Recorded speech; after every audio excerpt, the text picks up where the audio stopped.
Ça bouge du côté du Musée du Fjord. On a une nouvelle programmation qui a été lancée cette semaine. On a le Festival Les Fous de la Science qui s'en vient, la Journée des musées. Donc, on va vous présenter toutes ces belles activités en compagnie de Mme Lily Gillot ce matin. Bienvenue à l'émission. Ça va bien? Oui, très bien, merci. Écoute, on va débuter tout de suite avec la nouvelle programmation. On ne représentera pas le musée pour une énième fois. Ce qui ressort de cette nouvelle programmation-là, en fait, 4 nouvelles expositions qui vont temporaires, qui vont s'intégrer au courant de la prochaine année. Exactement, qui vont se suivre durant toute l'année 2018-2019. Là, on couvre jusqu'au mois de juin 2019. C'est ça, dans le fond, chaque exposition va remplacer ou pas nécessairement. Ouais. On va remettre de l'ordre dans tout ça. On va débuter avec la première, Comme un poisson dans l'eau, qui est une exposition maison. Oui, exactement. On est en production présentement. Si vous entrez dans les coulisses du musée, là, vous allez voir des gens qui travaillent très, très fort à créer cette exposition-là. Une exposition qui est quand même majeure. C'est notre 10e exposition temporaire qu'on crée au Musée du Fjord. Donc, dans les 9 précédentes, on a fait des essais, des erreurs. On est rendu pas mal des maîtres d'œuvre pour des expositions itinérantes et les musées canadiens attendent souvent nos productions pour les mettre dans leur programmation. Mais ce sera présenté en primeur du côté du Musée du Fjord, bien sûr. Du 12 juin. Donc, c'est la première exposition temporaire. Il faut dire que ça s'inscrit bien dans une thématique qu'on remarque dans 2018-2019, une thématique marine, une thématique, on parle des poissons. Exactement. Oui. Donc, le nom de cette exposition-là, c'est Comme un poisson dans l'eau. On va vraiment, en fait, vous plonger les visiteurs. On devient le poisson. On devient des poissons. En fait, c'est vraiment, on compare le poisson à l'homme. Donc, sa structure osseuse, les arêtes, etc. Oui. Donc, on explique vraiment comment il sent, son odorat, comment il voit. Il y a même un jeu qui a été réalisé, qui est un jeu interactif où vous devez nager contre différents poissons pour voir à quelle vitesse ils vont par rapport à l'homme, à quelle vitesse il est capable de nager. Donc, il y a vraiment différentes expériences qui sont faites. Il y a un court-métrage aussi d'Alexandre Ruffin. Donc, il y a vraiment plusieurs expériences qui sont faites, mais on devient comme un poisson dans l'eau. Donc, à découvrir à compter du mois prochain, ce sera l'exposition à voir cet été. Tout à fait. On va y aller en famille. Toujours sous le thème des poissons, avec, on a sous la surface radiographie des poissons arctiques. Ça, c'est pas une exposition du musée. Non, c'est on l'accueille. Musée canadien de la nature. Donc, on a déjà installé les radiographies de poissons. C'est vraiment particulier de voir les poissons sous cet angle-là. Oui. C'est des poissons donc de l'océan Arctique, des chercheurs qui ont fait cette exposition-là. C'est vraiment intéressant quand même de regarder ça. On voit le squelette du poisson. Puis c'est rétro-éclairé, donc c'est vraiment, ils sont illuminés, comme une vraie radiographie de docteur. Donc c'est vraiment intéressant. C'est dans le hall principal du musée. OK, donc une exposition photo, si je comprends bien, tout à fait. À l'entrée. On a Mystère sous les vagues. Ça, c'est une autre exposition vedette qui s'en vient. Oui, exactement, à partir de l'hiver prochain. Une exposition itinérante qui a été produite par Exploramer, où là, on va plutôt s'approcher du Saint-Laurent, parce qu'on sait que le fjord, avec les marées, c'est la même eau, finalement, c'est les mêmes poissons, ou presque. Nous, on est un petit peu plus isolés dans le fjord, mais donc on aborde un peu plus le Saint-Laurent en tant que tel, dans toute sa majesté. Donc, on élargit le territoire, exact. On sort du Saguenay.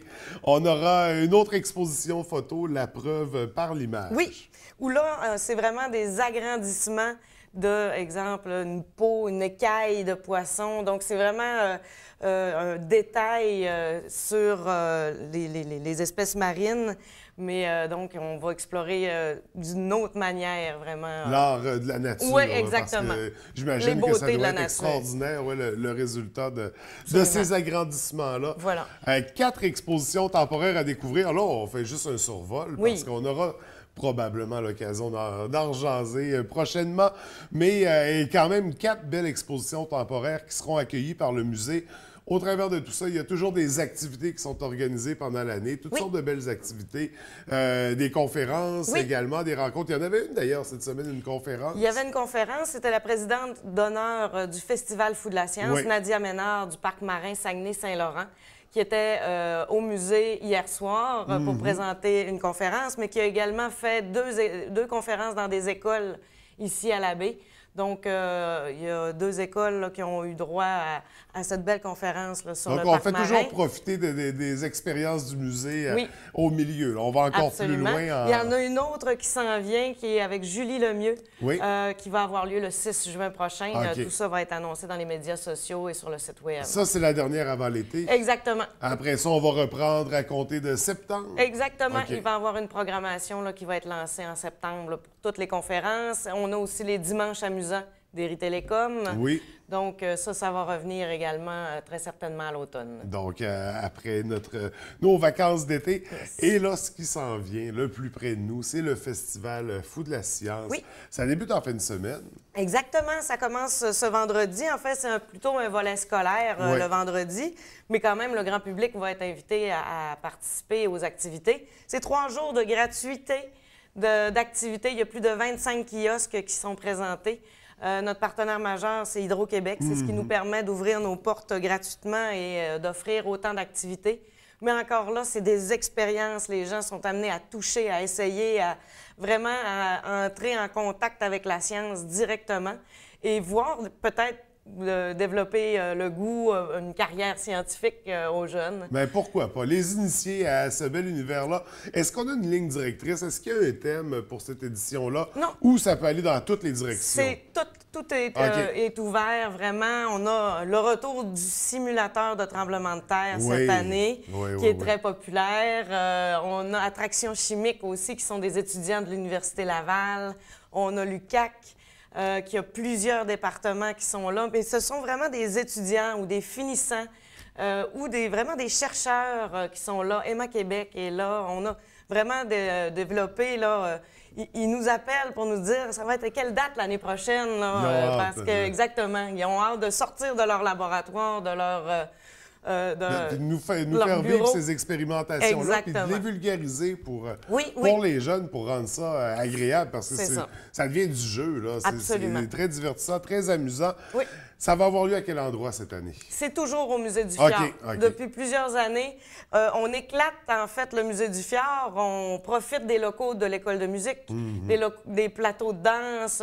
En fait, on habite tout le bâtiment. Tout le bâtiment, tout le foyer de la culture au complet. OK. Donc, il va y avoir énormément d'activités. Ça, c'est toute la fin de semaine. Exactement. C'est ouvert à tous, là. Tout à fait. À partir de 9 h jusqu'à 17 h tous les jours.